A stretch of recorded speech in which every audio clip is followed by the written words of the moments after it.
Let's open the book on this.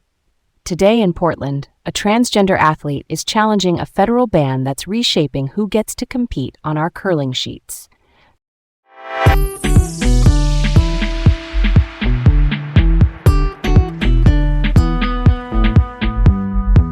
Hi, I'm Leah. And I'm Garrett.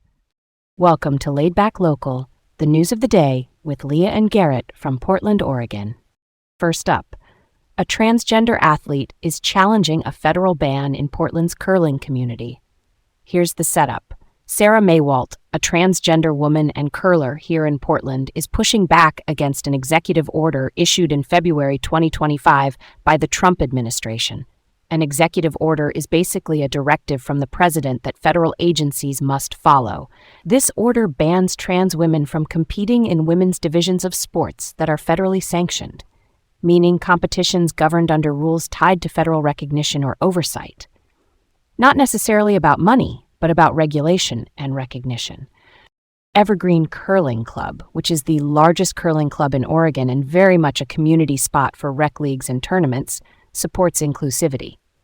That said, USA Curling, the national governing body for the sport in the U.S., is recognized by the U.S. Olympic and Paralympic Committee, which is the umbrella group that handles Olympic pathways. Because of that chain, USA Curling has aligned with the federal mandate. In short, even though Evergreen is welcoming, trans women like Sarah are blocked from official competitions that feed into the broader system. Sarah has protested at the club and publicly. She says the policy unfairly targets trans athletes and fractures the sense of belonging that brought her to the ice in the first place. Yeah, not gonna lie, that hits different. The fairness argument behind the ban is still very much disputed.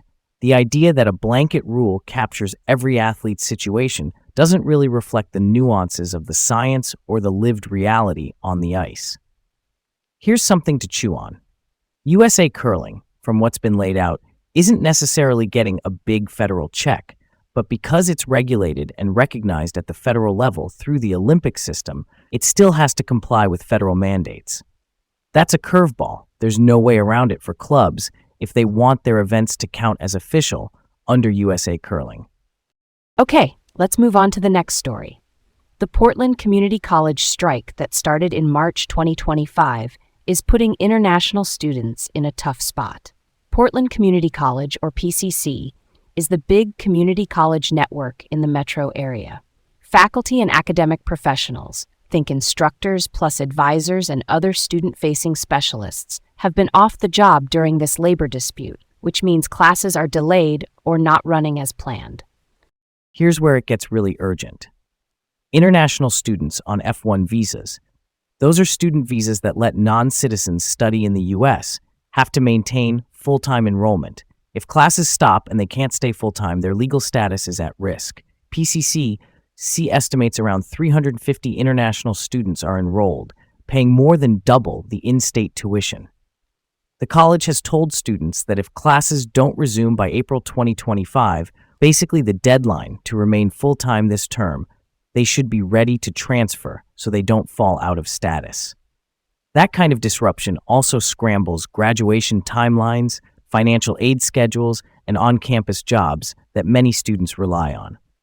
There's a tentative agreement with the Federation of Classified Employees as of March 2025. Classified employees are staff like administrative assistants and custodial teams, but there's no finalized deal yet with faculty and academic professionals, which is the group that affects the classroom most directly. That's heavy. I totally get the stress here. Maintaining a full-time load isn't just a study plan. For F1 students, it's tied to staying in the country legally. There's a surprising layer too. Tanzanians and citizens from 38 other countries are currently blocked from most U.S. visas under a Trump administration order, which can make transfers or backup plans way more complicated. For students like Karen Lutelli, a PCC student from Tanzania, the stakes are doubled because immigration rules don't pause just because classes do. Real talk, that's a rough spot for any student to navigate, right? Next up, let's bring it back to Sarah Maywalt's personal journey in curling. Sarah discovered the sport in the late 1990s by catching Canadian broadcasts, classic cross-border sports TV. She didn't actually step onto the ice until 2018, after getting inspired by the Winter Olympics that year. From there, she found a community at Evergreen Curling Club, the local hub in Beaverton, for curling leagues, and learned to curl nights. Fast forward to fall 2025. After the executive order dropped earlier that year, tensions rose. Sarah protested the policy, and eventually she was effectively removed from competitive play tied to the governing system. She's kept speaking out, arguing that rules meant to ensure fairness shouldn't erase people from the sport they love. It's not just about medals, it's about belonging, connection, and being part of a team that shows up for each other on and off the ice. That's close to the heart of it. Sports are culture, they're community glue. And yeah, this sits right in the middle of broader social tension around gender identity and competition. I admire the grit here. Challenging a federal policy is no small lift. I mean, curling's a precision sport, strategy, timing, finesse. Being told you can't even line up at the hack because of a blanket rule has to sting. I'm down for more conversation, better data, and solutions that actually reflect the sport and the athletes in it. All right, let's roll on. The broader impact of the PCC strike on students and faculty. Negotiations are ongoing. That tentative agreement with classified employees is a signal that progress can happen, but without a finalized deal for faculty and academic professionals, the classroom remains in limbo. And when classrooms are in limbo, the whole academic machine struggles. Course sequences break, labs back up, and support services get stretched. For students overall, delays can push graduation into a different term, which can mess with financial aid eligibility windows. Think of aid like a schedule-bound promise, not an open tab.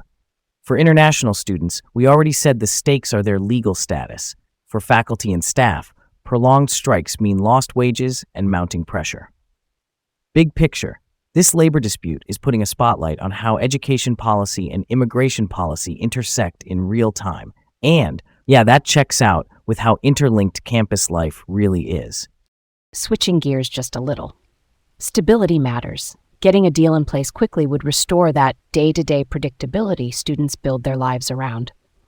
Longer term, we need systems that protect international students during disruptions, things like emergency course options, fast-track transfers, or temporary flexibility that keeps their status secure.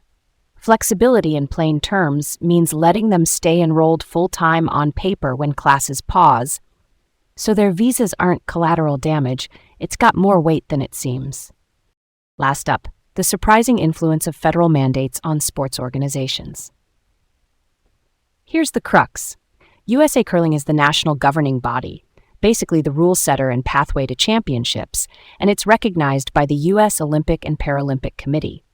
Even without big federal funding pipelines, that recognition pulls them into compliance with federal-level rules. So local clubs like Evergreen might be inclusive in spirit and practice for casual play, but if their events feed into official ladders, the federal policy still sets the guardrails. For athletes like Sarah Maywalt, that means the difference between being welcomed on league night and being shut out of the competitions that count toward rankings or national events. Zooming out, other sports that sit under national governing bodies could feel the same squeeze. It's a reminder that sanctioned isn't just a label. It shapes who gets a lane to compete at higher levels. That's a solid point. Balancing federal regulations with on-ice inclusivity is a tough needle to thread. I'm all about that perspective, where policymakers, governing bodies, and athletes sit down and hash out something that protects competition integrity, fair play safety, while not shutting the door on people who've built their lives around a sport. This one's got legs, don't you think? Thanks for tuning in to Laid Back Local, the news of the day with Leah and Garrett from Portland. Stay informed and join us again tomorrow.